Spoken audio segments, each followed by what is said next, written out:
So hi everyone, this is Saurabh Thakur और अभी आपका 21st को इंग्लिश लिटरेचर का एग्ज़ाम हुआ है शिफ्ट 1 एंड शिफ्ट 2 में। इन दोनों शिफ्ट्स की मैं बात करने वाला हूँ। थोड़ा सा एनालिसिस पेपर का रिव्यू आपको देना चाहता हूँ। इस बार भी मैंने एग्ज़ाम नहीं दिया और उसी वजह से मुझे अभी बहुत सारे क्वेश्चंस पता नहीं है।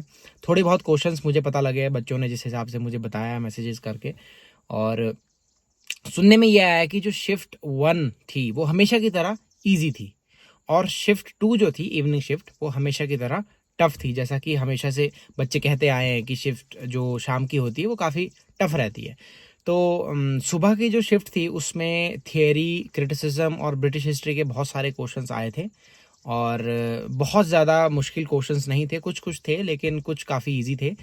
तो क्रोनोलॉजी के भी काफ़ी क्वेश्चंस आए थे और सुनने में ये आया कि सुबह की शिफ्ट का जो पेपर 1 था थोड़ा सा टफ था, थोड़ा कॉम्प्लिकेटेड था और पेपर 2 जो था वो इजी था। यहीं पे अगर हम बात करें इवनिंग शिफ्ट की, तो इवनिंग शिफ्ट में जो पेपर 1 था वो थोड़ा इजी था और जो पेपर 2 था इंग्लिश लिटरेचर का वो काफ़ी ज़्यादा टफ बता रहे हैं बच्चे कि पता नहीं कहाँ से उठा के क्वेश्चंस डाल दिए थे और काफ़ी कॉम्प्लिकेटेड चीज़ें उसमें रही, है ना। कुछ क्वेश्चंस मुझे पता लगे हैं, वो तो आप लोगों को भी पता होंगे ही कि क्वेश्चंस क्या क्या है। कहने का मतलब ये है कि ये मैं हर बार कहता हूँ कि एनटीए जो है वो हर बार कुछ ना कुछ नया करेगा, क्योंकि अगर हर बार वो सेम पेपर आपको देने लग जाएगा तो आप गेस कर लोगे इजीली कि यहीं से क्वेश्चंस बनते हैं, इसी टॉपिक से क्वेश्चन बनते हैं, तो आप वही सारी चीज़ें पढ़ के जाओगे, है ना।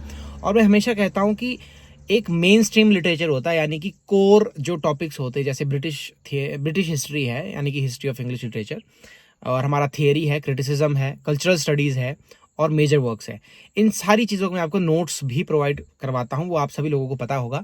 जिसने नहीं लिए हैं वो डिस्क्रिप्शन में लिंक चेक कर सकता है और या फिर मुझे सीधा टेलीग्राम पे मैसेज कर सकता है। मैंने अपना लिंक दिया है चैनल का भी और टेलीग्राम पे, जहाँ आप मुझे मैसेज कर सकते हो डायरेक्टली। नोट से रिलेटेड कोई भी बात करनी हो, लेने हो, बाय करने हो, बहुत जेन्युइन रेट पे है। तो मैंने इसीलिए इन टॉपिक्स के नोट्स बनाए थे, इसीलिए इन पे मेहनत की थी, क्योंकि मुझे पता है कि यहाँ से क्वेश्चंस हमेशा ही आएंगे।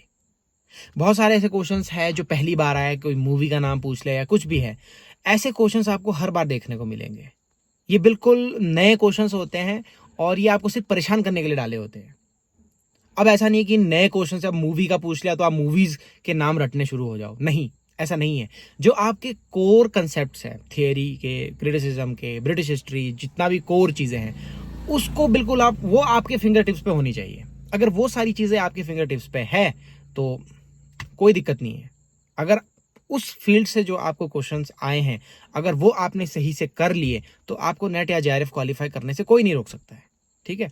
अब दोबारा से शिफ्ट में हुआ है जैसा पहले हुआ करता था, तो फिर से कुछ बच्चों के क्वेश्चंस ये भी है कि सर नॉर्मलाइजेशन होगा या नहीं होगा।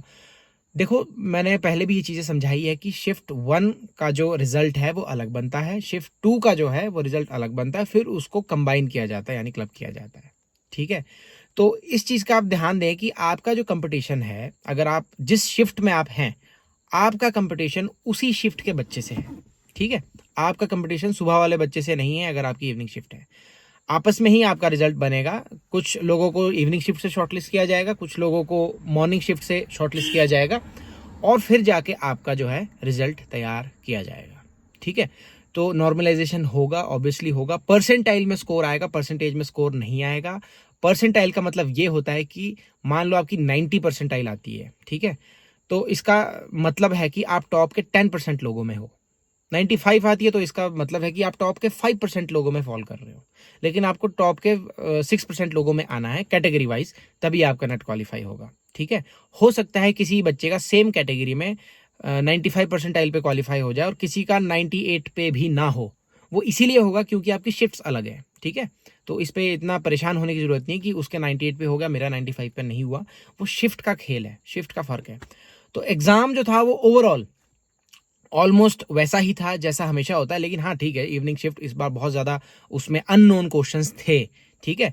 ये इसीलिए भी टफ इन्होंने बनाया क्योंकि दोबारा एग्जाम हो रहा है, इस डर से कि कहीं लीक ना हो जाए, जो भी है। ये भी कुछ फैक्टर्स रहते हैं, है ना। तो ऐसा नहीं है कि आप इन नए क्वेश्चंस पे ज़्यादा फोकस करो और पुराने पे फोकस कम कर दो, ऐसा नहीं करना है।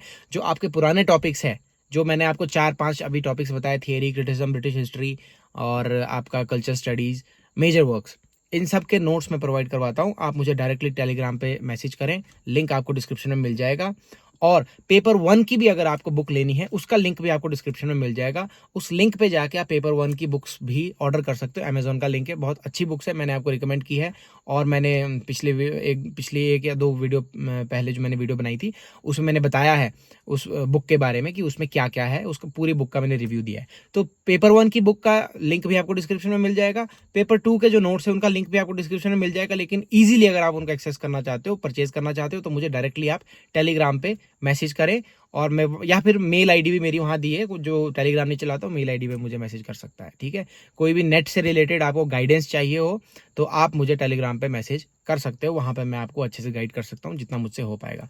ठीक है, बाकी रही कट ऑफ की बात, तो कट ऑफ तो हम तभी बनाएंगे जब हमारा आंसर की वगैरह आ जाएगी, थोड़े रिव्यूज़ हमारे पास इकट्ठे हो जाएंगे। तो बहुत मुश्किल होता है पेपर को अभी मतलब कट ऑफ अभी बताना, अभी फ़ायदा है नहीं बता के। मैं हमेशा कट ऑफ तभी बताता हूँ जब आंसर की आ जाती है, आप सभी लोगों को पता होगा। लेकिन अब ये एग्ज़ाम जो है इस बार, एक शिफ्ट बहुत ही टफ है, एक बहुत ही ईजी है, तो थोड़ा कट ऑफ में काफ़ी वेरिएशन आ सकती है। सुबह की कट ऑफ थोड़ी अलग जाएगी, शाम वाले की कट ऑफ थोड़ी अलग जाएगी। तो इस बार हमारे लिए भी मुश्किल रहेगा कि कट ऑफ को कैसे प्रिडिक्ट करना है ना। तो आप जुड़े रहिए, है ना, और मेहनत करो और चिल करो, आराम करो, एग्ज़ाम आपका हो गया है। और अगर आपको ऐसा लगता है कि आपका एग्ज़ाम ठीक नहीं हुआ है, तो आज से ही अपनी तैयारी शुरू कर लो। ठीक है, नोट्स ले लो, बहुत अच्छे रिव्यूज़ है, बहुत बच्चों को हेल्प कर रहे हैं ये नोट्स। बहुत मैसेजेस आए मुझे कि सर आपके नोट्स से बहुत सारे क्वेश्चंस आए थे। तो अगर आप चाहते हो अच्छे से पढ़ाई करना, खूब मेहनत करना, नेट जेआरएफ क्वालिफाई करना चाहते हो, पीएचडी में अच्छे से एडमिशन लेना चाहते हो, तो आप सारी चीज़ों को फॉलो करो। और आप सभी लोगों को रिजल्ट के लिए ऑल द बेस्ट। बाय।